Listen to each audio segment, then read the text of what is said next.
talking about the best books I read in 2025. So the first one I will talk about is this one here called The Boyfriend Goal by Lauren Blakely. Now, I'm kind of like up and down with Lauren Blakely. Sometimes I read her and sometimes I don't read her. So it all depends on my mood. And then, she's kind of hit or miss for me. So it all depends on the book. But this one here, I really liked this one at the beginning of the year. This one I thought was really well done. So we have the characters of Josie and Wesley. It's basically like they start out as like a one night stand and then they kind of move from like friends to lovers. And also it's like a teammate's sister. So they had met at, I believe it was like an art show.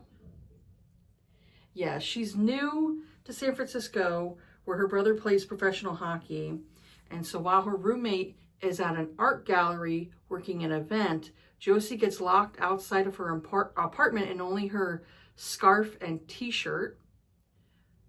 So she decides to walk to the art gallery to ask her roommate for the code to get back into their place. So she is stopped at the door by the manager or the owner, I forget who it was that stopped her, and tells her she can't come in. When Wesley comes up to Josie and acts as her knight in shining armor and pretends to be her date, they decide to hang out afterwards. And one thing leads to another and they hook up that night. She asks her brother if she can stay with him and his wife. So they just had twins, like her brother just had twins with his wife. And so Wesley offers to let her stay with him. It's only supposed to be 3 months because she's working on a temporary grant at a library. So once they meet, they realize who each other are and they try to remain friends and roommates, but that proves very difficult for the both of them, obviously because of close proximity, seeing each other all the time. That really is going to kind of like hamper with their, arrangement. Especially it was something to where they liked each other. Like the first time they obviously hooked up with each other, they were very attracted to each other. And so now he finds out, oh, the hookup he had is his teammate's sister. So he's like, I need to be a good boy and not like sleep with my teammate's sister like multiple times, because he figures the teammate's going to be really mad, so he was like, oh, I don't want to mess up, anything when it comes to like being on the team and everything. So he tries to be a good boy, but it's kind of difficult when, she lives there. And I love the relationship where they, even though they had slept together, they really got to know each other the longer they were hanging out, and they became, friends with each other. Like they really got to know each other.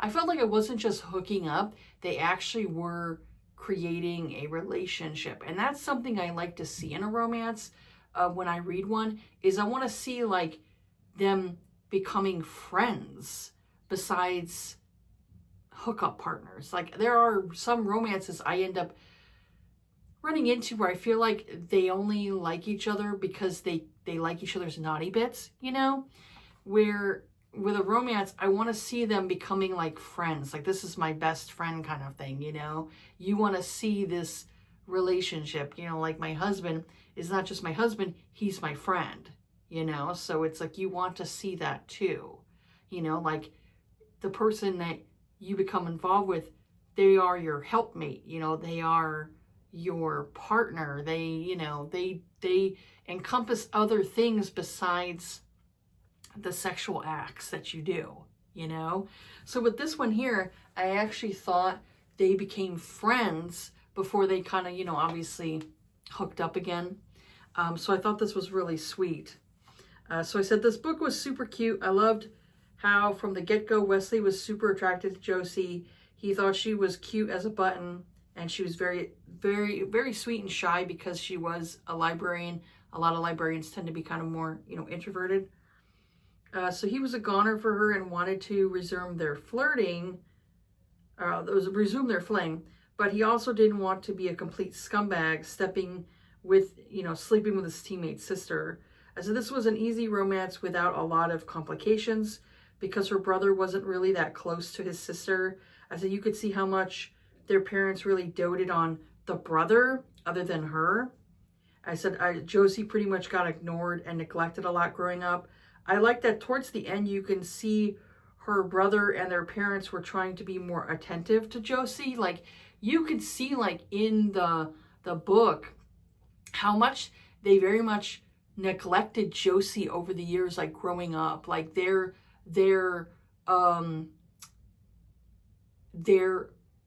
focus was very much like on their son, having their son go to like the NHL and be a professional hockey player and all that stuff. And so they ended up neglecting their daughter. And so you could see like after everything, they felt really bad that they realized that she was neglected, you know, that they didn't pay enough attention to her. And so you could see like her parents and also her brother were really trying to make up for lost time, you know, like to make up for what happened, you know. And it's not like they intentionally did it. It was just something that their focus was on their son, you know, like I kind of like I feel like I had like a like almost a kinship to Josie because I very much kind of like identified her in a way, which I try not to self-insert, but I empathize with her a lot because that was kind of like how it was for me growing up. I very much felt like I was mentally neglected by my mom because I wasn't, you know, I wasn't a dumb kid. I would stay home a lot, you know, very much was a homebody. And my mom was okay with that. Like, she never encouraged me to like, oh, you should go out and socialize. You know, she never did that. You know, she was like, oh, if you want to be home and, you know, do whatever, that's fine. So my mom never really cared if I had friends or not. And so I only really, you know, it sounds sad, but I only really was able to connect with my mom through like when we're watching movies or TV shows or something like that. I was able to have more open dialogue with her when it came to that type of stuff. But when it came to other things, it was kind of hard for me to open up to her about different stuff because I didn't think that she would understand certain things. And so it kind of, I kept myself bottled up a lot when it came to different things. And it wasn't for like me writing my thoughts down, discovering art and having art become like my whole thing, like in like middle and high school. Those were the things that like helped me throughout the years because my mom was very much kind of like in her own world, you know. And so I very much like identified with Josie a lot because I felt like I was like, oh, I could feel her kind of like loneliness. You felt like you were neglected over the years and your parents and your brother didn't pay enough attention to you when you needed them, you know? So I very much felt for her character a lot. So I think that's why I really love the book a lot because I could empathize with the heroine a lot. And she was a really sweet person. And she did like a lot of nice things for her roommate and everything like that. She didn't want to make it like awkward and everything like that. So I really liked the romance. I thought it was really sweet. Where, you know, with Wesley's father, he was too controlling and always dictating what Wesley should do for his diet or his hockey career. It was too restrictive, and what Wesley needed to be able to have fun with his job and be able to get outside and do other things besides training, working out, or training, you know. So Josie brought him happiness and fun, and I loved seeing that too. And that was the thing I loved about Josie, is that she very much brought out more, because I think he was lonely himself, you know, with having that restrictive diet and like, oh, you gotta, you know, it's all about hockey kind of thing. And it's like, you can't, I don't know, you can't do that to your kid to where all they are is just the hockey and that's it. And they have nothing else outside of that. To me, it's just like, that's how you're going to have your child burn out, you know, like they're going to burn out and they're going to hate like the relationship you have with you, you know, like as the parent, they're going to hate you. They're going to start to resent you, you know, because you're treating them like a fucking coach, not a parent. So that's the thing that Wesley had problems with his dad, was that he very much was like, oh, well, you got to eat this specific things because you got to keep up, you know, your fitness, so that way you don't get like obviously fat and everything. And I'm like, do you realize how many calories you lose when you're skating back and forth? You lose a lot of calories. Putting a gear on, using the gear and all that stuff, you could burn a lot of calories that way. I mean, he's working out. You burn a lot of calories with working out and going to the gym. So it's like, does your diet have to be that restrictive? You know, where all you're eating is just like broccoli and plain ass fucking chicken. It's like, oh God, what a life is that? I was like, man, let this boy have some fucking fried chicken every now and again. I mean, you don't have to like restrict yourself that much to where you can't have a fucking cupcake or something, you know? It's just, that's just ridiculous. So I liked how Josie kind of like really kind of brought out more happiness with him. And it was such a pretty relationship. I just loved it. I loved how like neither one of them was like toxic or anything like that. And it's like sometimes I just kind of get annoyed with like a character where I'm like, oh God, this character has so many fucking issues, you know? So at least here it's like the only issues they pretty much had was just maybe like parental issues, and both of them could identify with each other's kind of plight because, you know, they both had issues with their obviously their families and stuff, but not to where they're going to cut their family off. This is like taking control of your life and having it to where your parents can still be involved in your life, but more of a backdoor thing, you know, more on the back end, you know, where you got to let your kids, you know, go out and, you know, discover things for themselves. There's only so much that you could teach your children before they have to, you know, they find their own happiness, you know. So the next book that I really enjoyed this year was First Time Caller by B.K. Borson. Now I tried reading B.K. Borson before and I wasn't really into like the one book and I ended up DNFing it. I might go back to it, but I listened to this one. I really enjoyed it a lot. It was basically this, it said, welcome to Heartstrings, Baltimore's Romance Hotline. So it's essentially a Sleepless in Seattle, like retelling. And instead of like the male in the movie that was played by Tom Hanks, there's a female in the book who needs like finding love and stuff. So we have the characters of Aiden Valentine and Lucy Stone. So Aiden Valentine is the host of a talk romance radio show called Heartstrings. So I'd say Aiden is like apathetic. You know, he has stopped believing about love because of all he hears like over on the radio show is like people complaining about their relationship. So it's kind of like hardened him and made him more of like cynical of like that love is actually out there and all that stuff. So it's made him really kind of bitter. And he has like these hiccups when it comes to like his own like family of, you know, when you love someone so much that you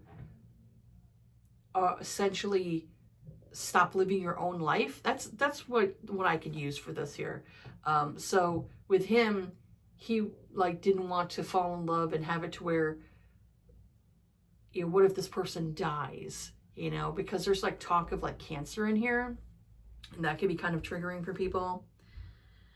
So one night a 12-year-old girl named Maya calls the show and talks to him about finding love for her single mom. Lucy gets on the phone and Aiden's world shifts. Their conversation on what Lucy wants in a relationship ends up going viral, and it gives a second life to the dying talk show. The manager of the radio station makes an offer to Lucy to get her on the show with Aiden and to find love for Lucy. So it's like almost like a weekly thing they do to help get her on dates and different things like that. And so the more time that Aiden spends with her, the more he realizes that he's attracted to her. So Lucy's a 29-year-old single mom. She had Maya when she was 17. Her best friend Grayson, since they were little, is Maya's father, and he's married to Mateo. So, you know, I would assume like a lot of what happens like when you're younger is you discover like whether or not you like boys or girls. And so with me, you know, I had did a thing of like I experimented with a girl when I was a teenager, and that kind of let me know like, oh, I like boys, you know, like it was something like where I was like kissing a girl and I'm like, it's okay, but I'm not really like into it. So I knew I was attracted to boys at that point because I experimented with a girl, you know. So you could do the same thing where, you know, maybe like young boys, you know, teenage boys, they experiment with a female, and maybe like some of these young boys are like, you know what, I don't really like females, I like boys, you know. So you kind of like discover like, yeah, I'm gay, you know, like you have to like come out and like, yeah, I'm gay.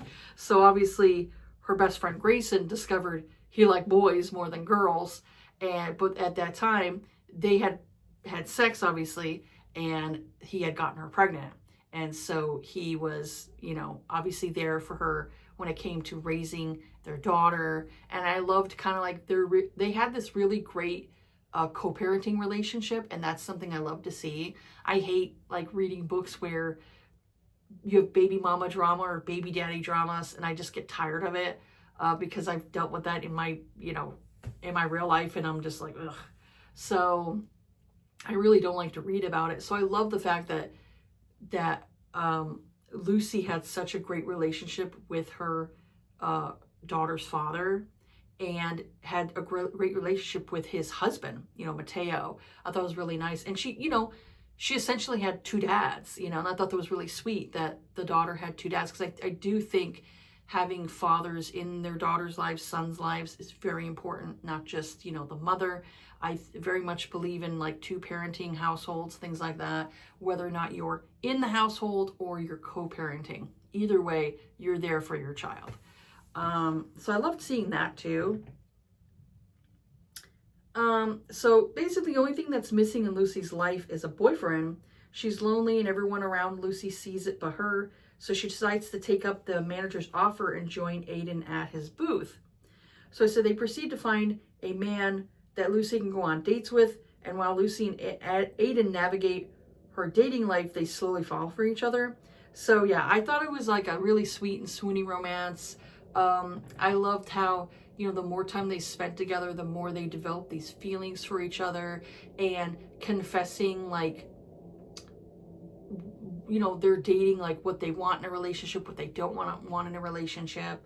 And then, like I said, I loved the relationship between her and Grayson, you know, her daughter's father, and the relationship they had with each other. And I thought that was really nice to see.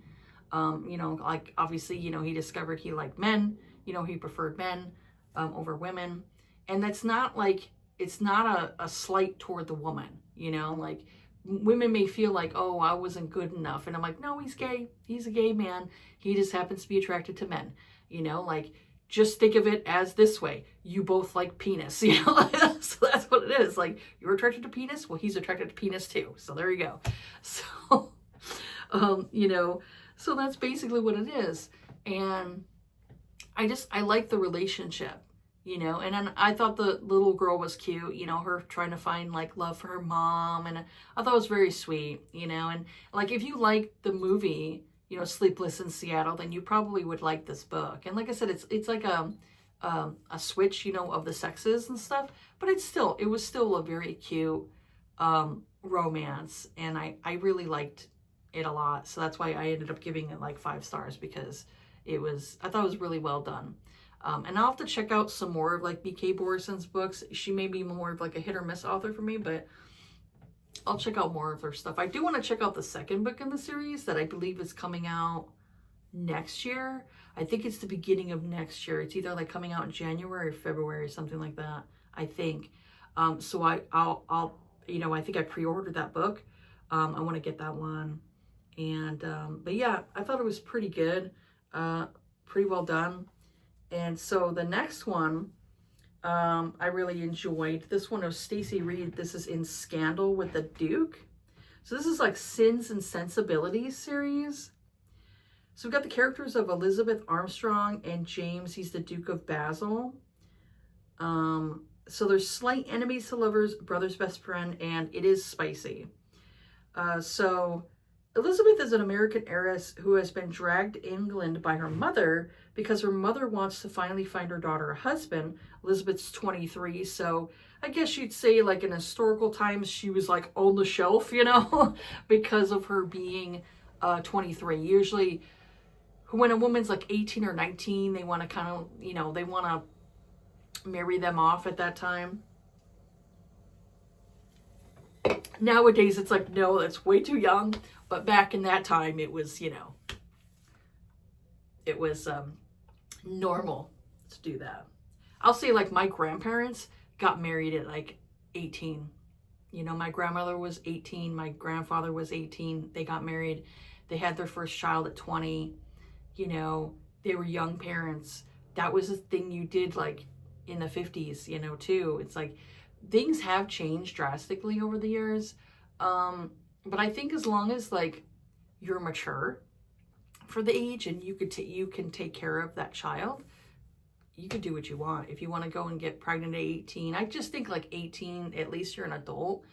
Though I do think maybe you should probably wait till like mid-20s or so, you know, just so you can like establish a good relationship, have some money in your account, have money built up and stuff like that, because having children is expensive. So I would say like the smart thing to do is, you know, if you want to be like a young mom, like 25, around like that, put money away, you know, put money away in a savings, you know, have some good health insurance.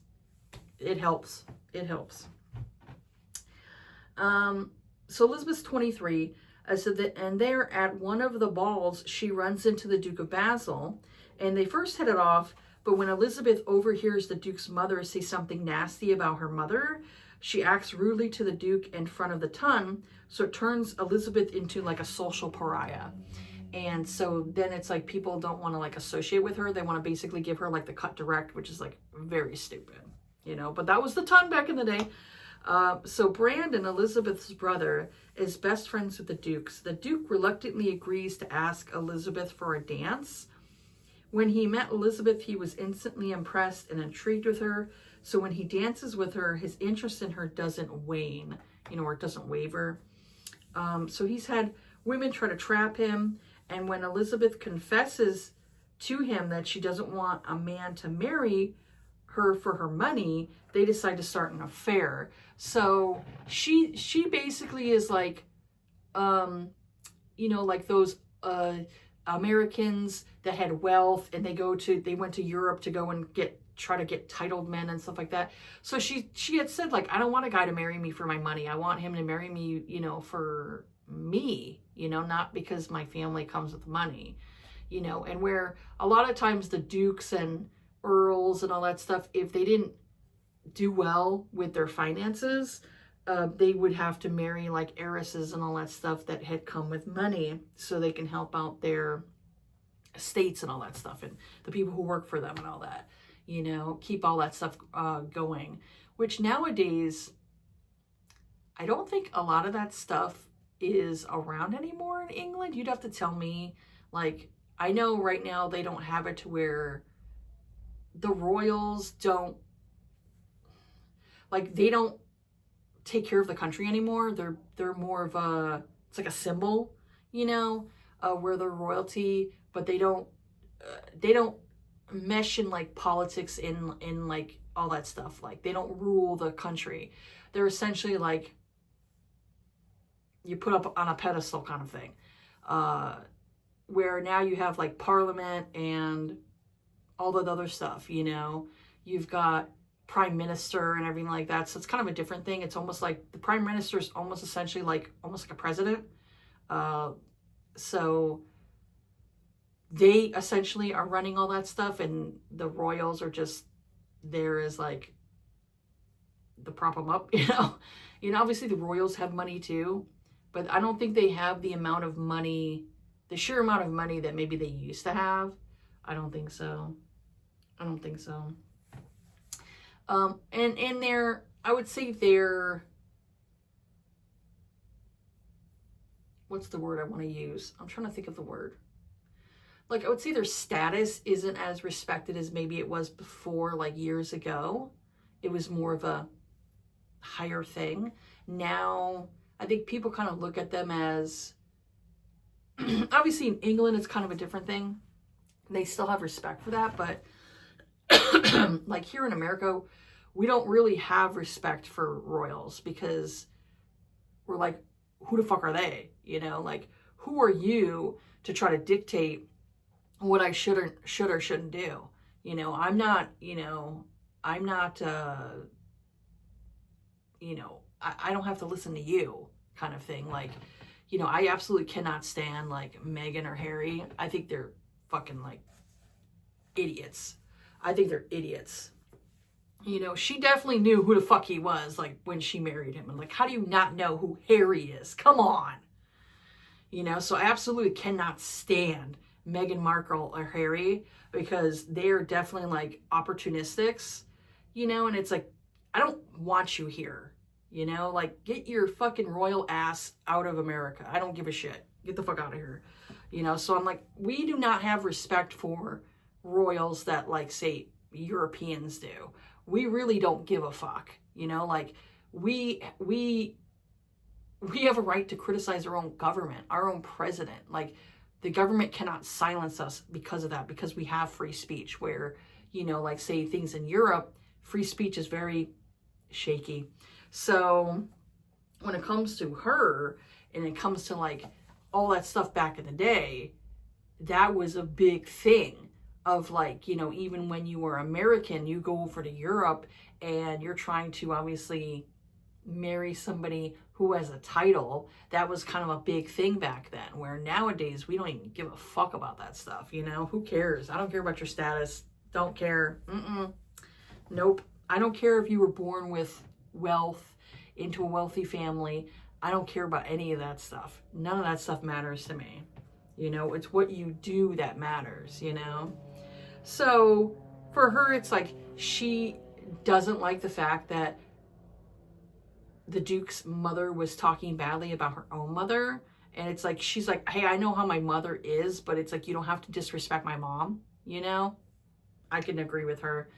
So they essentially start like this affair because they both like really don't want to get married. And so with him being like, he doesn't want a woman to trap him. She doesn't want to go and have like somebody marry her for her money. So they start this affair with each other. And obviously, once they get together and they enjoy each other's company, the more they fall for each other, So I really liked that one a lot. But yeah, I have, I'm an American. I don't give a crap about royalty, like, I don't care, I don't care. Like, I'll say like back in the day, back in like the 90s, when I saw Prince William, I thought he was really cute. Now, poor guy lost all his hair. He's still a good looking guy. But it's like, back in the day, I was like, oh, he's cute. And it was like, you could look at it like, oh, you'd be a princess kind of thing. Nowadays it's like, no, just don't care. But, it's a status thing. That's basically what it is, Back in the day, obviously, royalties had more power than what they do now. Especially, like, say, like, you look at, like, King Henry, was it King Henry VIII? That's what it was, where he, like, beheaded multiple of his wives. Yeah, that fucking dude. Yeah, this is why some of the royalty ended up getting their heads beheaded themselves. Because you had a bunch of people who were like, uprising? Yep, uprising. This person's getting too much of a big head. They're making their people starve. So we're going to go and we're going to behead them too. So yeah, I could see why uprisings happened and royalties, royal people ended up getting like killed by their own people. Yeah, I could see why. So yeah, I really don't have any respect for people who are royal. I don't care. I don't care. I don't care if you're a duke, you're a duchess. Who gives a fuck? I'm like, who gives a fuck? I care about work ethic. Are you a good worker? Are you a hard worker? Are you, putting your money away, being smart, building up, you know, your own family and everything like that? Are you doing that? That's what I care about. You know, taking care of your family, you know. Anyways, moving on. Now, more complaining about that one. But I did enjoy the book, though. You know, because I do like a lot of, like, Stacey Reed's books. Most of her books I do enjoy. So this one here, this one's a kid's book. I read this one. I really enjoyed it. I love the movie. So my daughters and I watched The Wild Robot. And it had like a cast of, like, you know, different voices and stuff. One was like Pedro Pascal was the voice of like the fox. It was really cute. It was an adorable movie, and I was like, you know what? Let me buy the books for my youngest. And so I picked up the one book and I wanted to read it for myself to see like how good it is. I still need to read the other two. I believe they're coming out with other movies, but I want to read the other two books before the other movies come out. I'll hopefully maybe in 2026, I'll go and read the other books to this series. So this one's, yeah, The Wild Robot by Peter Brown. And yeah, this one's definitely a kid's book. I'd say probably the ages of like, maybe like 8 to 10, maybe, or 8 to 12, around there, could read this. Anything younger than that, it might be a little bit more harder, more difficult for them maybe to read, because of how the writing is. It is easy to read. It's very simple writing, and it has some pictures to it, but it's not like a picture book. It's a chapter book. So obviously, you know, between like late elementary school, early middle school could probably read this, around there, unless you have a child that maybe has trouble reading and then you want more simpler books. But it was really cute. So we have it's a robot named Rossum Unit 7134. She goes by Roz. And there's Bright Bill, which is a goose, a little baby goose. Or what's it called? A gosling? I think it might be called a gosling. So I said, this is such a cute story. I said, I watched the movie first, but I'm glad I read the book. I do think the book is better, because obviously the book has more detail to it than the movie. The movie only can do so much, you know, obviously. But this one here was really cute because we have this character of Roz, who is a service robot. They do things like, you know, garden in your garden, pick up your groceries, you know, different things like that. You know, whatever you want them to do, they're like a service thing. Babysit your kids kind of thing, you know, but they'd have to like download information, you know, to take care of like a baby or something like that. So her and other units end up falling off this ship that obviously was a like a freight ship that carries, you know, cargo. And so she ends up waking up, and it ends up activating her, and she wakes up and she realizes she's on this deserted island. And so the island has like all these animals in it. So she spends time with the animals learning their language so she could talk to them. And then while she's learning their language, she comes across this little abandoned gosling that she accidentally killed the nest. You know, there was this nest that was hanging there, and she accidentally fell on it and killed, like, obviously the family. And so one of the eggs was left, and so she decided to take care of it. And while she's taking care of this egg, you know, it pops out and a little gosling comes out, and so she starts to take care of it as a parent. And it was so cute. It was such a cute book. And like I said, it did add other things to it, because in the movie, I believe it just had like one bear in the story, but in the book, it had it to where there was a bear family. So there was multiple bears on this island. And then she ends up getting like discovered, and the spaceship, you know, wants to pick her up and everything, but she doesn't want to leave. And so she ends up getting like damaged to the point where she has to like get picked up so she can get repaired. And that's kind of like how the story ends, where she knows she wants to see Bright Bill, which, you know, she named the gosling, and was teaching the gosling how to fly with their flock and everything, with the other geese and everything. I thought it was really cute. It was a really cute story, and so I definitely want to read the book 2 and book 3. And since I do have them, I ended up picking up, like, it was a three book set. I thought it was really cute, so I picked that up for my youngest, and she was reading the books. But I definitely will read book 2 and book 3 to kind of like see how the story is before I get to, like, you know, if they can't come out with any other movies. I'll definitely get to them like sometime, maybe like in 2026. But yeah, I took my time with that, and I really enjoyed it. It was a really cute story, and it definitely was like, just because, you know, something is different from you doesn't mean that you can't raise it, you know. Like, it really taught you, like, on found family and raising this little, you know, gosling, you know, to go off on its own and be able to take care of itself and everything. It very much was like found family, and I really liked it. It was really cute. Such a really cute story. I love the movie. Movie made me cry. I was sitting there with my children, and I was just like tearing up because I was like, "This is so sweet," you know. So yeah, I definitely wanted to pick up the book because I really enjoyed the movie, and I was like, "Oh, these books are gonna be so cute." So, but I really did enjoy the book a lot. So I'd say if you like the movie, you would definitely enjoy the book. The book is very simple, though, very simple. And I love the descriptions in the story, like talking about the trees and the flowers and all the little things that goes when it comes to the island, and all of the different aspects to it, the animals and the life of this island and everything like that, and everything that's inhabited in it. And that was really nice.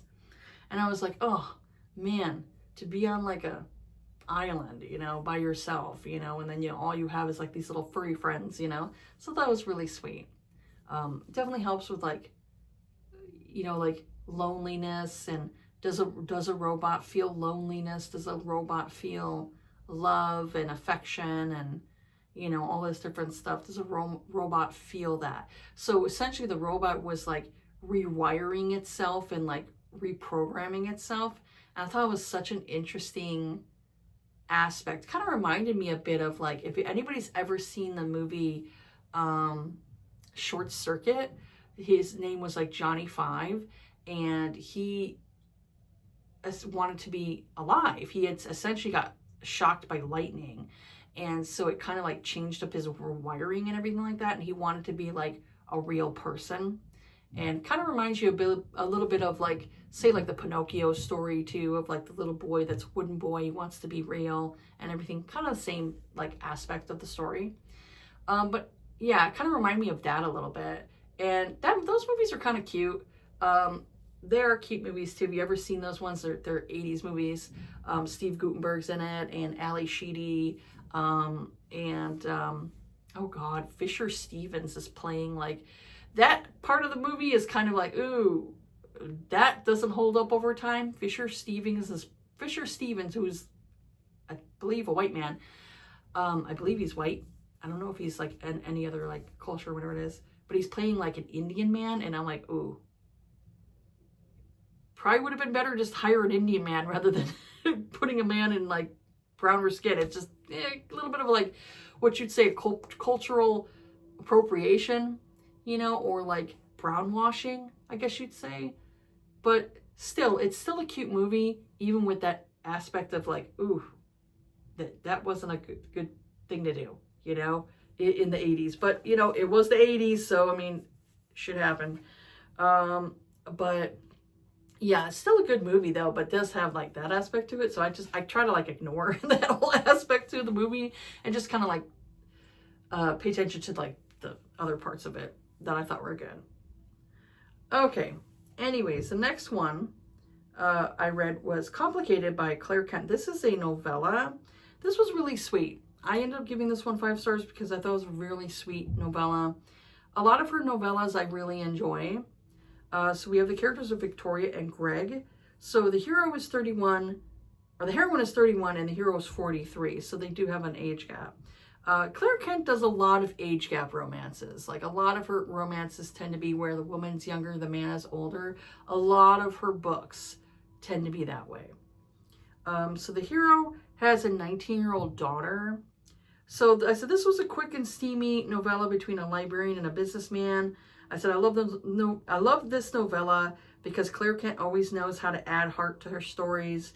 When you get into these steamy novellas, they don't always have a lot of emotional depth to them. I said, but this one packed a punch to my gut. I said, I only wish this was available in a physical copy. It's only available through ebook. But I really enjoyed this one because you have the heroine who is definitely fighting romantic feelings toward, you know, this man. And she ends up coming to find out he's feeling these feelings toward her as well. And she was like, you know, I don't want to go and like show him that I'm in love with him because he may freak out and decide, you know, he wants to end their, like, you know, they're having like this, you know, affair. And it's not like anything's in the way for them. Like he had a wife that I believe his wife had passed away. And so, you know, he was obviously a widower and he had his daughter, but he wanted to find happiness. Obviously he was lonely. And so the only complication was like the daughter. She found out and she kind of was mad for a little bit, but she ended up eventually getting over it. And I kind of like loved how her father, you know, even though he loves his daughter, but he was like, hey, I want to find happiness too. You know, and as you're, you know, as the child, you need to accept the fact that your parent wants to find something. And he's, you know, the wife had died. So it's like, you know, if you can find happiness with someone else, go for it, you know. But it was really cute. I really enjoyed that one a lot. And another Claire Kent, or I'd say Noelle Adams, because Noelle Adams is her name, but she goes by her alternate, which is Claire Kent. But Noelle Adams is the same author. This one, he was living with her fake fiance. This is part of the Loft series. I gave this one 6 stars. 6 stars. You know, yeah, I said stars. 6 stars. It was really good. I really enjoyed this one a lot. So we got Chloe and Brent. So the trope is fake fiance, forced proximity. I love forced proximity. That's probably one of my favorite, you know, tropes is forced proximity. It's always been my favorite. Will always be my favorite. So he's a virgin hero. And I'm like, I don't know what it is. I kind of love virgin heroes where it's like they've been waiting, you know, for the right woman. And I'm just like, I love that. So it's kind of like more of like sex lessons and things like that because he's very shy. He's very shy. So there is talk of a family member dying of cancer in this book. So that's a trigger right there. So Chloe works for a marketing department at her local university doing graphic design. And she is a college student finishing up her coursework. Sorry, my alarm. So she is finishing up her MFA degree in creative technologies. And she also lives with roommates in an apartment. So Brent, he is her roommate. So he just recently moved in. So Chloe's mom tells her dying grandma, you know, it's what Mimi is what Chloe calls her, that she has a fiance. So Chloe asks Brent if he can fake being her fiance until her Mima, you know, basically leaves, you know, basically passes away, or leaves town, you know. So Brent has had a crush on Chloe and is extremely shy around her. So when Chloe asks him, he tells her that he may not be able to be like the best person for the job because of his, you know, shyness. So Chloe reassures him, and then he finally, like, he agrees to it. So while they're fake dating, Chloe finds out that Brent is a virgin. So he's 25, but because of his extreme shyness, he hasn't gone all the way with a woman. And as a way of thanking him for him pretending to be her boyfriend, she tells Brent that she can help him with his virginity. So they say it'll just be casual, but the more they are around each other and making out, the more feelings Chloe starts to feel for Brent. So I said, I love this book so much. I said, you could feel the yearning, these two had for each other. Brent was so extremely sweet and shy around Chloe. He was half in love with her at the beginning of this book. So the more time he is around her and they start doing foreplay, the more his heart swelled, as well as other things. So I said, but I also loved how he thought of her. He thought she was attractive, of course, but he also saw more than just her body. So this man was totally smitten with her. As for Chloe, you could see that she lacked in confidence or like self-esteem, and she didn't think that he would want her more than just like a bed partner. So obviously she had some dudes in the past who didn't want more than sex from her. And she had a mom who would put down her hair, her body, the way she dressed. So she definitely lacked in like confidence. So I don't think the mom meant it in a malicious way, but it still affected Chloe mentally. I really wish her and her mom had a heart-to-heart, so it would have been better for their relationship. So I said both of these characters needed that constant reassurance and praise. So I said once they got that confidence in themselves, they were able to explain their feelings toward each other. And I said I really liked that part of the relationship, where once they kind of like started getting this confidence in themselves, they were able to communicate better. And I really liked that. I said also I could say I love shy heroes. I wish more writers would write about heroes who have trouble verbally expressing themselves. I said not everyone is an extrovert and can communicate well verbally. So it was a breath of fresh air seeing a hero not be this like confident alpha male that gets promoted a lot in romance novels. I said I want some more nerdy introvert guys, and I love nerdy introvert guys. It seems that's more of a less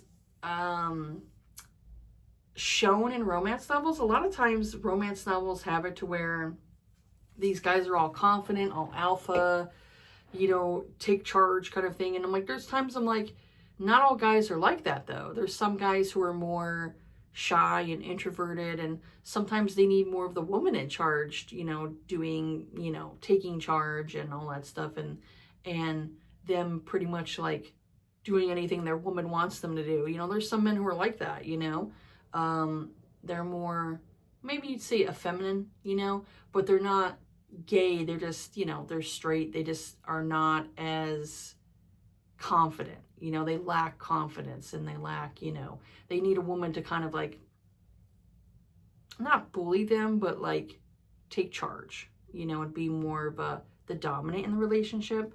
There's different relationships that are like that, where the male needs more of the woman kind of like doing everything and him kind of like following along,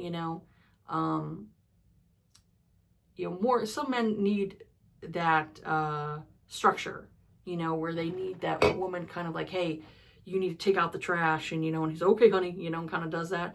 And you need some men need that lady who's like, oh, we're going to go shopping, and I'm gonna, we need to change up your style a little bit and make it a little bit better. And they're like, okay, and they kind of like, they don't care, they really don't care. They just like the fact that their lady is paying attention to them and is near them. Some men are like that. So there's different types of guys out there who, not, like I said, not all of them are like these take charge, I'm the man kind of thing. Some men are a little bit more shyer, and they need like a woman kind of like in their life to not, like I said, not boss them around, but like, take charge. Like for me, like when it comes to my relationship, we're pretty much like, okay, we're going to go do this, or if I see something like, oh, I'm hungry, I need to get something to eat, and my husband's like, oh, let's go out and go get, go to a restaurant or whatever. Well, let's get takeout or whatever it is, that type of thing. Like he's like, oh, you need to be fed. Okay, I'm going to feed you, kind of thing, So it all depends on the relationship. So I really enjoyed that relationship where they both kind of like were hesitant with each other, and I felt like the heroine really brought out his confidence, and I think that's what he needed. He needed that confidence in himself to, put himself out more, like exposure therapy, things like that. That type of thing. Like for me, I was more shy and, very, very shy and very quiet when I was younger. And I needed to kind of like get more of my confidence in myself to make myself more take charge kind of thing. And now, you know, I'm definitely more of a, I'll take charge of the situation, take charge of like this and all that stuff. And, you know, I'm more of a, become more dominant, you know, as I got older, where when I was younger, I was very like more submissive and shy, and, you know, would like, okay, you know, and do whatever like my mom wanted me to do or something like that. Where now it's like, I'm more of like, I have more of a backbone, you know? So I think it was the same thing with him, where he needed to just get more of a backbone, needed to like bring out more of his, you know, his masculinity. And like I said, there's nothing wrong with men who maybe want a woman to take charge, you know? Nothing wrong with that, you know? There's some men who are just like that. They're just naturally like that. Not all men are just, you know, alpha. Some men are, what you'd say, beta, but there's nothing wrong with that. Nothing wrong with a man who decides he wants to be more beta. People like put that down all the time. You're like, oh, well, all men need to be more alpha. And I'm like, no. Not all men are naturally that way. So there's nothing wrong with that. You know, just as long as the guy's like not a complete wimp, you know, complete weenie, you know, that can't do anything for himself, then he's like, needs to go back home to live with his mom or something, you know. But with him, he was definitely more shy and quiet, but he wasn't a pushover. I guess you'd say that, you know, he wasn't a pushover. So I really liked him a lot. I thought he was really good character. So the next book, this was by Julie Ann. This is Sunday Morning. This one here, this Sunday Morning series, is definitely more religious based. There's a lot of talk in here of her religious family, like her father's a pastor, and the mother pretty much like goes along with whatever the husband does. And they're pretty restricted when it comes to their household and things that they can do, things they can't do, that type of stuff. And even though she's 18, she's an adult, still it's like she's living in that household. And if you're going to continue to live in the household, then you have to abide by the rules that the father and mother set, which are, you know, what I consider very restrictive. And so it can cause a lot of conflict. And that's what I've noticed about some more religious families who have very restrictive households. The children end up like growing up and they end up like hating that type of like home life. And so some of them will end up going in a completely different direction of how they were raised. And they like don't want to follow in any type of religion at all. They become like maybe atheists or agnostics. And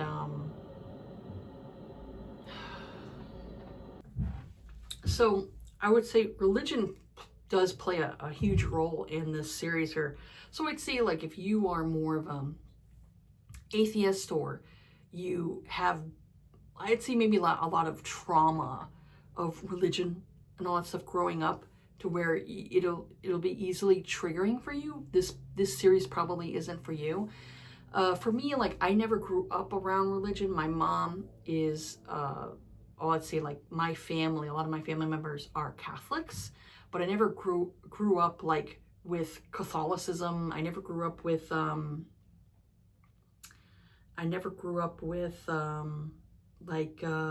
like Sunday school or like doing your first communion and all this stuff. I never had any of that stuff. I think the only aspect my mother ever did was that she got us baptized, and I think that was about it. You know, like my mom grew up having to do all of that stuff. Like that was something that my grandmother and grandfather did every Sunday, because it was like a traditional thing that the families had did.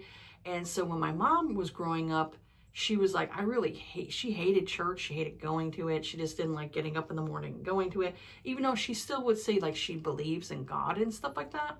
But I would say she's not a practicing Catholic, you know? So she never forced me into going to like Sunday school and doing all this other stuff. She never forced me to go to that. You know, she always said like, you know, you have to make that decision for yourself. Like if you want to go to church, you know, that's fine, you can go. So I never really grew up around that stuff. So for me, reading this, I can only go based on like the stories I heard from other kids that grew up in very religious households and stuff like that. Like, I remember being a part of a kids club years ago where some of the parents were very restrictive with their children. And so I would get in the car with these kids because they would get to the point where they were old enough to drive and they can go off and, going on the street and go to like, wherever. We had this thing that was called like a Dairy Mart, which was essentially like a 7-Eleven. And these kids were restricted away from sugar. Their parents did not want them to have any candy and different things like that. So they would go to the Dairy Mart and they would just gorge on candy. They would go there, eat a bunch of candy, and then go home and pretend that they didn't eat sugar, So to me, I was like, I don't want to have a household to where my children are very restricted away from a lot of different things. Like there's the whole like Latter-day Saints, Mormons, a lot of them don't, they don't get into like, was it alcohol, like no drinking. I believe coffee is more of a stimulant for them where they're like, we don't want to do coffee either, but yet they'll drink sugar sodas. And I'm just like, well, that's weird. Sugar's a stimulant, So I'm like, you guys don't believe in like smoking or drinking or coffee and all that stuff, but yet you'll drink a whole ton of soda, which a lot of soda has caffeine in it. So I'm kind of like, that's a little weird. So yeah, they have soda shops in Utah. There's a lot of soda shops there. So I kind of think it's kind of weird. And like I said, no hate to Mormons, Latter-day Saints, no hate to them. I just think it's kind of strange where a lot of them like gorge on like sugar, and I'm like, sugar's a stimulant, So I think it's kind of weird that they do that. I'm like, okay, that's your thing then. So with this family, obviously they were like, I'd say like Christian and all that stuff. And so the daughter very much like, I'm going into like a religious thing now, but the daughter very much has grown up within this family of like very religious, very restrictive. And so she wants to be a singer and go off to Nashville and do all that stuff. And so her parents obviously would be against it, And so she ends up, she's dating this one guy who's a part of this other family. And she sees the one brother come back, his brother, his older brother come back, and he's more of a troublemaker. Like he kind of like fucks with his parents and fucks with this, like, with different stuff. And, obviously probably not really much of a religious person himself. And so the more she's around him, Sarah, the more Sarah's around Isaac, the more she kind of opens up to him about that she wants to be a singer and she wants to do that, but she doesn't know how, with the fact of like her family and everything being so restrictive. And so he kind of opens things up for her to where she's able to do that. And the more time they spend together, the more, they're obviously attracted to each other. And she ends up breaking up, with like his brother. And then when they go to Nashville, he takes her to Nashville, they consummate their relationship and everything. I really liked it, but it was very like I said, very triggering if you've grown up around religion and you really kind of hate religion now. This could be more of a triggering book for you. If you have hiccups on religion. I was annoyed with like her parents and annoyed especially like her father. I was really mad when it came to her dad because he was so pig-headed, and yeah, he annoyed me. There would be things I would say to him, that he would not like. That's for sure. So the story was very engaging. There was a twist in this. Two things in here that were twists that I was like, holy crap, not expecting. There was a death in here of a character, and that was shocking. Not the main characters, but there was a death in here of a character that I was like, oh my God, that totally shocked me. But it was a really good book. But this is definitely like one of those onion books where it has layers. It's got layers to it. You have to like go through all the different layers of this book to get to like the end and everything. And it was really good. I really enjoyed it. So yeah, things in the book I enjoyed. I said I thought the writing and storyline was very engaging. I was hooked to this book from the beginning, and I haven't had a book hook me in like that for a while. I said I loved Isaac. He was such a good man, and loved how good he was for Sarah. He challenged her to pursue her dreams, and all he wanted for himself was to be on that journey with her. And I love that, where he was like, I don't care about my own thing. He goes, I want to go along on the journey with her, to have her pursue the things that she loves. And I love that. I said I respect a man who supports the people around him. I said this book packed the emotions. It shocked me at one point where I physically gasped reading it. I said my eldest daughter asked me what was wrong. I was reading the book while I was trying to get my daughters to sleep. And while I was reading the book, I was like, oh. And so my eldest was like, what? And I'm like, oh, and I explained to her, like, a character had died in there and I wasn't expecting it. And so, yeah, it was a good book. But like I said, has a lot to do with talk of religion throughout the book, and I'd say religious guilt of like, when you live in a religious household, you have that guilt of like, oh, well, if I do this, I'm going to be a bad person. God's not going to like me if I do this. And it's like, no, don't do that to yourself.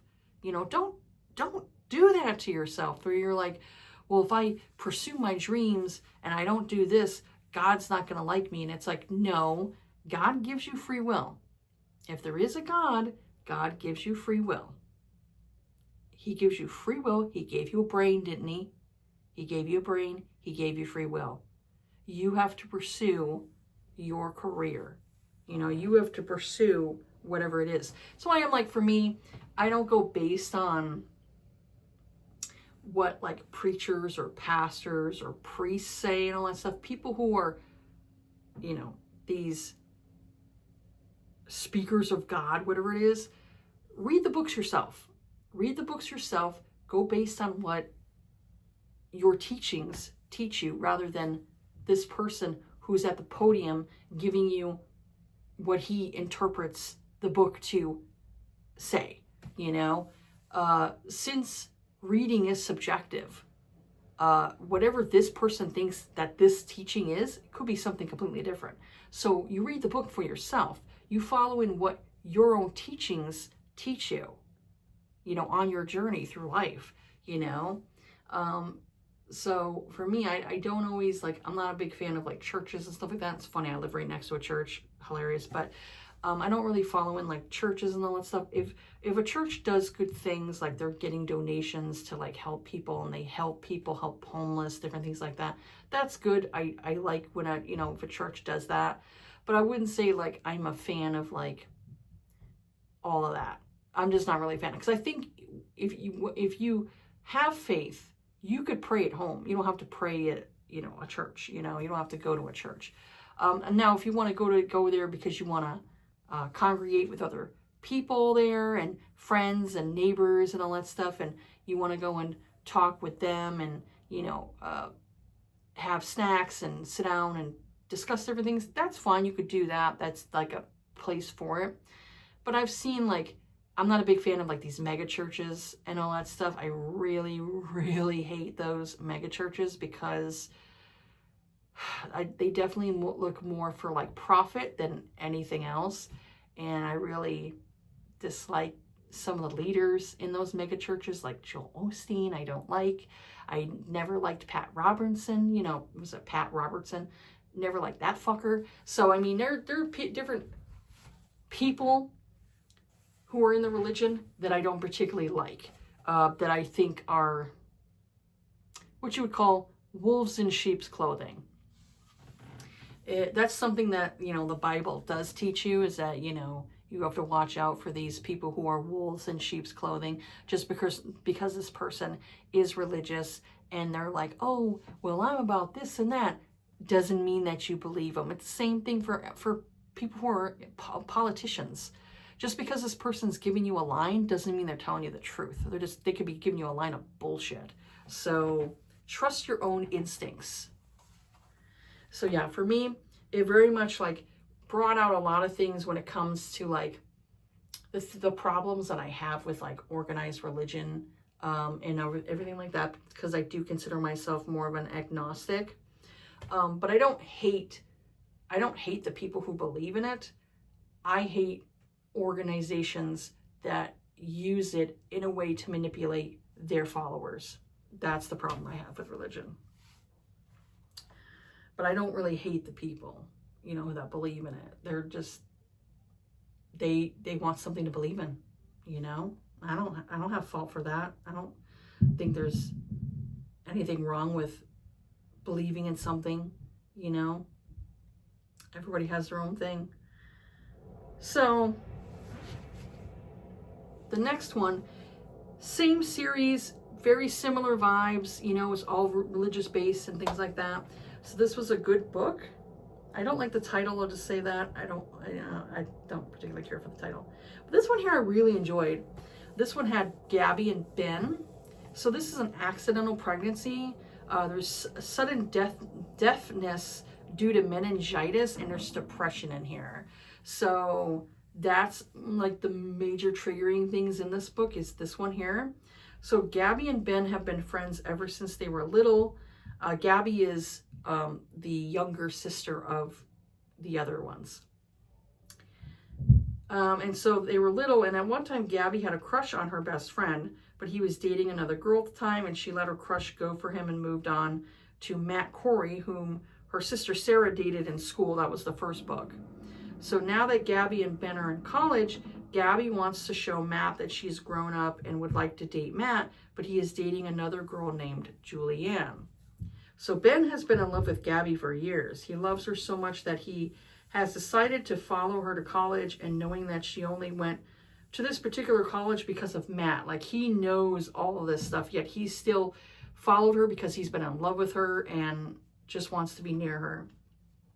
So Gabby does not want to be inexperienced to kissing in case Matt kisses her. So she asks her best friend Ben to show her how to kiss. Ben is reluctant at first, as you can imagine, because, you know, he has feelings for her for a long time. So Ben finally agrees, and their kiss is off the charts, and now Gabby is confused with her feelings. And while she thinks about it and goes out on like kind of like a sort of date with Matt, she bumps into Ben in the hallway, and he ends up kissing her again because, you know, you could tell Ben was jealous that she was hanging out with Matt, and he was just like kind of like almost like marking his territory, like, I want you, you know, I don't want you having Matt. I don't want you dating Matt, especially because Matt was like not into her, you know. So of course that makes her even more confused, and she doesn't know how to be around Ben after that. So she avoids him. He ends up coming down with an illness and wakes up one day and he can't hear. He ended up coming down with meningitis, and it was such a bad case that it ended up making him deaf. And so she feels bad because she should have checked on him. She's like, she feels guilty that she didn't check on him, because if she would have seen the signs that he was like in really bad condition, she would have taken him to the hospital, and the possibility that he could have been diagnosed with meningitis earlier to where it could have stopped it from him getting, you know, becoming deaf. And so they go to the hospital. Ben is diagnosed with meningitis. The doctors are not helpful that he'll ever get his hearing back. So he puts it, this ends up putting like Ben in very much like a depression spiral. He does not handle it well because he's into music, and music is his whole life. So if he can't hear, how is he going to be able to work in music? Which there are workarounds for people who are deaf. So it's not a thing where, you know, just because you're deaf doesn't mean that you can't work in some type of music. You know, you could still feel the beat. You could still feel it, you know, the vibrations. So it's not a death sentence. I would say that. Not a death sentence, you know, not a death sentence when it comes to like wanting that as a career, you know? So he pretty much kind of like almost takes it out on her for a little bit, which I can understand. Like when you're depressed, you really don't want anybody around you. And he goes into like this really not good space. And so she keeps showing up to kind of show him like, I'm there for you. You know, like she feels bad, like I wasn't there for you before because of my feelings and I was confused. But she's like, she wants to show him that she's there for him. So she continually shows up for him, or when he's being really stubborn, she's like, she's stubborn back. And so it causes him to kind of like get into like back into his thinking to be Ben again, to be himself again. And so the more they're around each other, you know, and everything like that, the more he gets back to how he was again. And so they end up like sleeping together and she gets pregnant from it. And so she tries to connect with him and try to tell him like, hey, you know, I'm pregnant. And he kind of like is at one point is ignoring her. And then when he finally kind of like gets his ass in gear, his sister had like showed him photos like, hey, you know, Gabby's pregnant. That's your kid, you know? And he's just like, oh shit, you know? He was kind of like, he needed to get like, basically get a boot up his ass, you know? And so he finally like figured it out, like what he needed to do for himself, you know? And he was like happy that, you know, she was pregnant because he's like, you know, we have a baby, you know, and he was like very much like gung-ho. And I love that aspect to it. Like for me, I like accidental pregnancy. That's one of the things I do like. I know there's some people who don't like accidental pregnancy. So I'd say if religion is a trigger for you in here, and also if like you're really not into like accidental pregnancies and all that stuff, then that book really wouldn't work for you. But I really enjoyed that one. I love that one. I still need to get that one. I still need to get the physical book for that because I read that on like ebook. So that one and the other one I still need to get. The second book in that series I was not a fan of, and it was the heroine that annoyed me. But those two books, the first book and the third book, I really enjoyed. And like I said, religion is a trigger for you. Probably not good books to delve into because it really kind of like brings up a lot of things for you when it comes to religion. I'll say the third book wasn't as much religious focused as maybe the third one was, and the second book. The third book, the first and second book, I definitely felt like were more heavier with the themes of religion. The third book wasn't as heavy because she pretty much was like, I know what I believe in. You don't have to tell me. And she very much was like more outspoken, you know, like when it came to her stuff. And I appreciated that about her. She very much was like, she knew who she was. She didn't need her parents to kind of like push her, you know? So that. Anyways, next one I'd say I really enjoyed was When We Burn this is by Kristen Proby. She definitely is hit or miss author for me, but I really enjoyed this first book. I need to delve into the other books in the series, but just kind of hit or miss for me. So we got Danny Lexington and Bridger Blackwell. So this is an age gap, friends and lovers, single dad. There was a past parental abuse and there's PTSD because Danny's father was an abusive piece of shit. And so she grew up around that. So she has a lot of PTSD from that. So he had to be a little differently around her with all of her like triggers and getting her to like work through those triggers. So Danny moves back home after how many years? And now that her horrible abusive father's dead, you know, finally, good riddance, rest in piss. Said as a child, she took the brunt of the abuse from her father. He almost drowned her. So she was very much had PTSD when it came around water and things like that. Yeah. She has multiple siblings and a protective older brother. The Blackwell family lived next door and they would take the children in on days when their father was insufferable.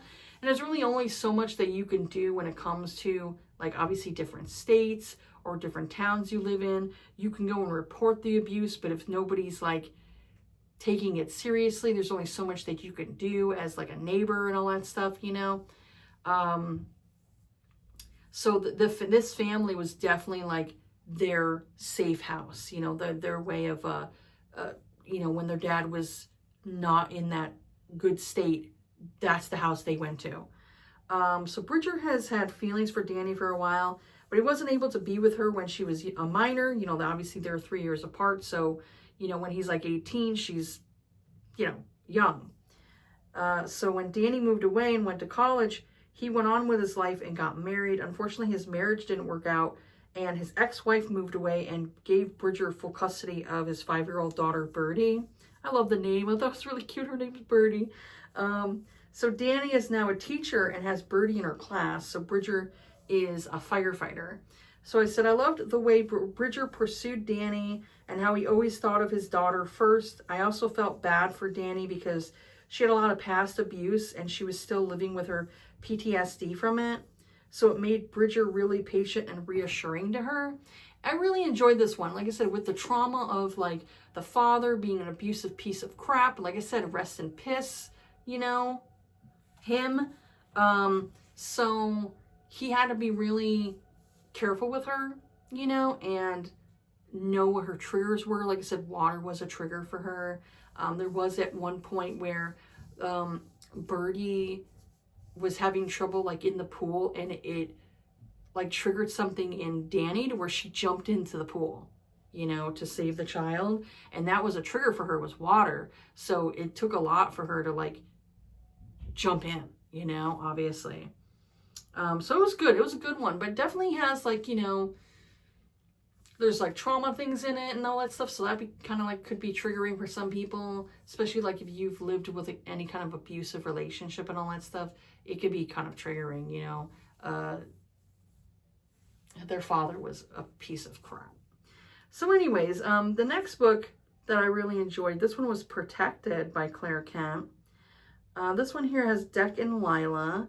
It's set 2 years after Impact. This is a part of, I definitely say this is a part of like the Kindled series because it all revolves around an asteroid that hit Earth and it caused a lot of devastation. And so there's, you know, basically this pack of survivors that are trying to survive in, you know, this unruly, unlawed, you know, type of environment where there's like no law enforcement, no military anymore. So you're kind of dealing with like rows of gangs, different things like that. So this is 2 years after the asteroid had hit. So the content warning in here is attempted sexual assault, gun violence, and murder. So Lila has been hiding out in an abandoned Burger King right next to an abandoned Walmart. She sees a group of people stop off at the Walmart, and just when she nabs some food from them, she gets caught by a big burly guy named Deck. He is deliberately mute due to like past trauma from him. He hasn't spoken for years because of a past trauma that happened because of the impact. So Logan is the head of the group, and he tells her that she could stay with them while they travel around. She reluctantly agrees. She figured that she's better off with them than by herself because she had a boyfriend. Her boyfriend had passed away. And so while they travel, she gets to know Deck more, and her and Deck start to get intimate. Like, and they also, she teaches him sign language and how to communicate and everything like that.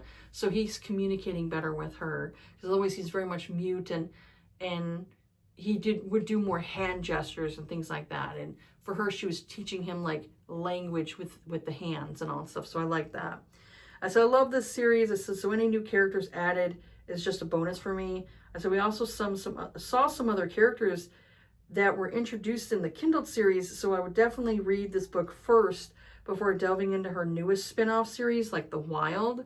I definitely would go into this one first and then delve into, there was this one called Last Light. I would delve into that one second. With the way the setup of the timeline and everything like that, that's the way I would do it. And so I said, I love Deck and Lila together.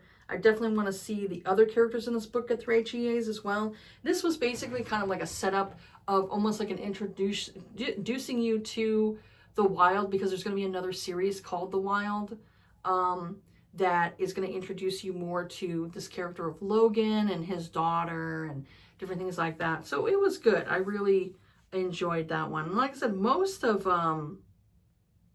most of, oh man, how much do I have left? Most of Claire Kent's books I enjoy. Okay, let me try to get through the rest of these. So The Bad Boy Rule. This one here was Maren Moore. Actually introduced me to Maren Moore. I want to read more of these books from this author. So this is a hockey romance. Saint, he's a playboy. And Lennon Rousseau, she very much is like kind of a rich girl. He calls her, what does he call her again? I think he calls her Golden Girl or something like that. I think that's what it was. Yeah, he nicknames her Golden Girl because, you know, her family's got money. And she had nicknamed him Satan because, you know, his name's Saint. So she nicknames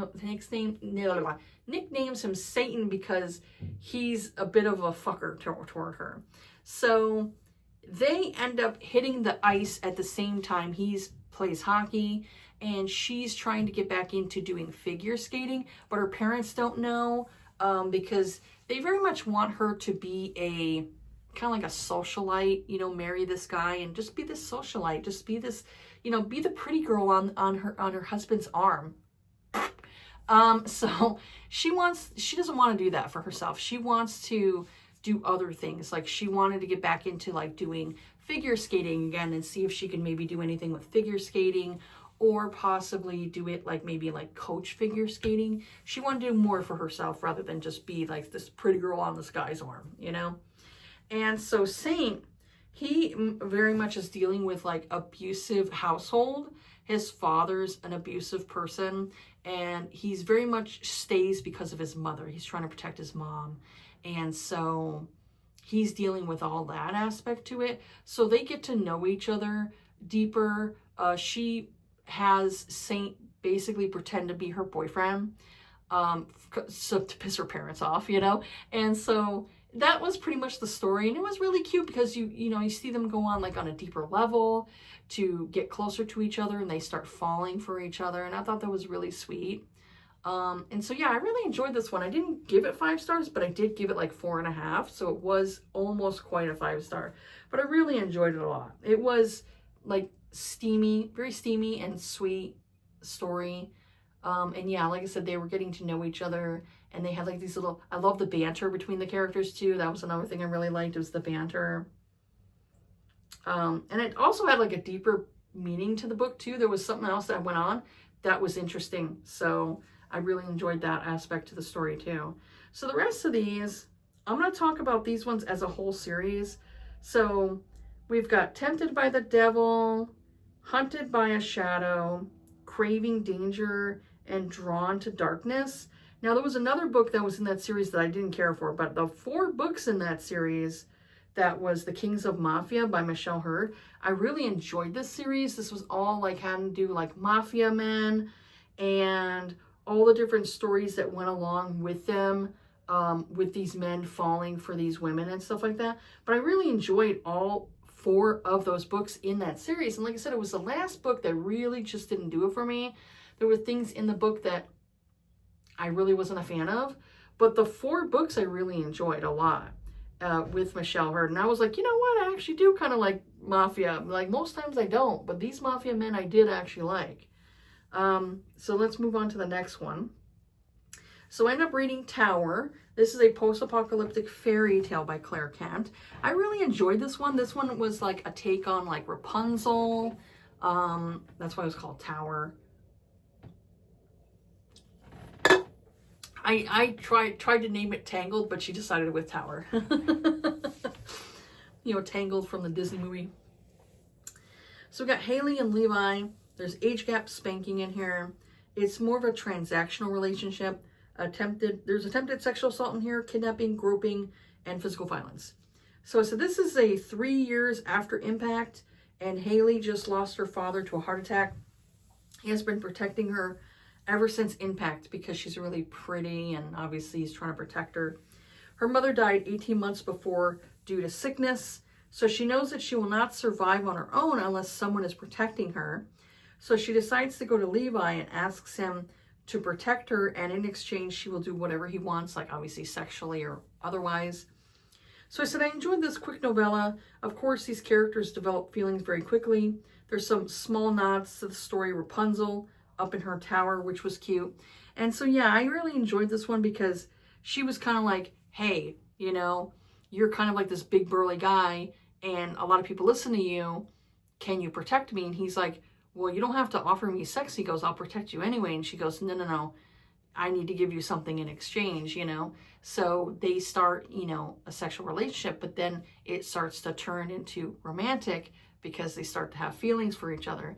And I really enjoyed that one. Yeah, he very much was very protective of her and, you know, definitely thought of her like as his, you know, but not in like a mean way. He very much was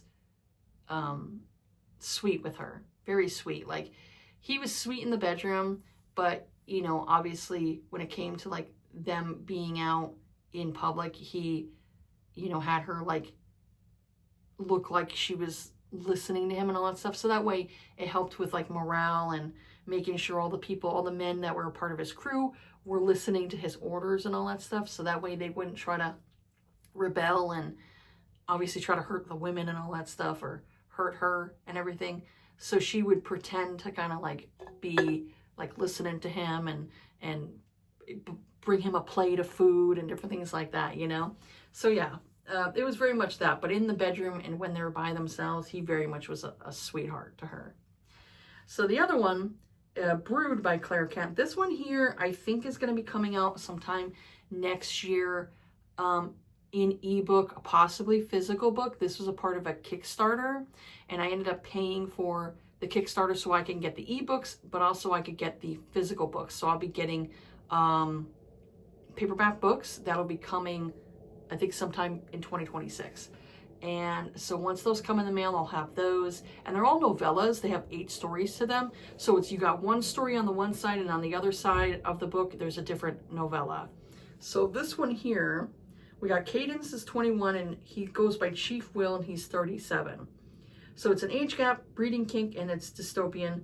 So the content warning is there's male characters that end up fighting in here. And so Cadence and Danny have been intended for each other since they were little. They all live in an underground facility where everyone has jobs. And when the women turn 21, they're married off to men who will genetically be more likely to reproduce with, because it's more difficult to have children down there. This definitely is like Fallout with romance vibes. Have you ever seen the show Fallout? So Cadence and Danny were close to their marriage when suddenly Vanessa, a woman who worked in the kitchen, collapses from a heart attack. The people running the facility tell Cadence that it would be best for her to marry Chief Will, who was Vanessa's husband. So Cadence and Danny aren't happy about it, but they deal with it when the time comes. Cadence and Will get married, and at first it's just a relationship for them to create a child, to reproduce. But the more time they spend with each other, the more they develop feelings, and it's dangerous to show their feelings because the people running the facility don't want emotional engagements with the residents. They feel like it's dangerous to form these like emotional attachments. It's very weird. So Cadence and Will have to hide their feelings for one another. Then Cadence becomes pregnant, and more secrets about the facility are revealed. Like I said, very much reminded me of Fallout. The more you understand the underground facilities and all the different things they did, the more you're like, wow, this is some fucked up shit. So it was very much like that. So I said, I enjoyed this book. It reminded me a lot of the show and video game Fallout, where everything seemed picture perfect in the other underground facilities, but obviously it holds darker secrets. I also loved how you could see how this couple wanted to show their love and how they love their baby. Like once they found out that she was pregnant, they were very like protective. They wanted to get out of that situation of being down there, and maybe they're thinking to themselves, maybe a top will be better for them, you know, because the way it was where after a certain time, they would take the babies away from the families and have them raised in like this more strict setting where other people are raising these children and growing them to be, I don't know, not really essentially soldiers, but like workers, you know? So it was kind of like really depressing. And so they didn't want that. They wanted to raise their child themselves. So they're like, okay, we need to look into getting out of here and whether or not they escape, you know, and everything. So it was an interesting story. Like I said, definitely reminded me of Fallout. it was really good. I really enjoyed it. But yeah, that's pretty much it for what I read this year that I really enjoyed. Is there anything that you've read this year that you really enjoyed? Let me know down in the comment section. But yeah, that's it for this here video. Have yourselves a good day. Take care of yourselves. Be kind to each other. And I'll see you all on the next video. All right. Bye.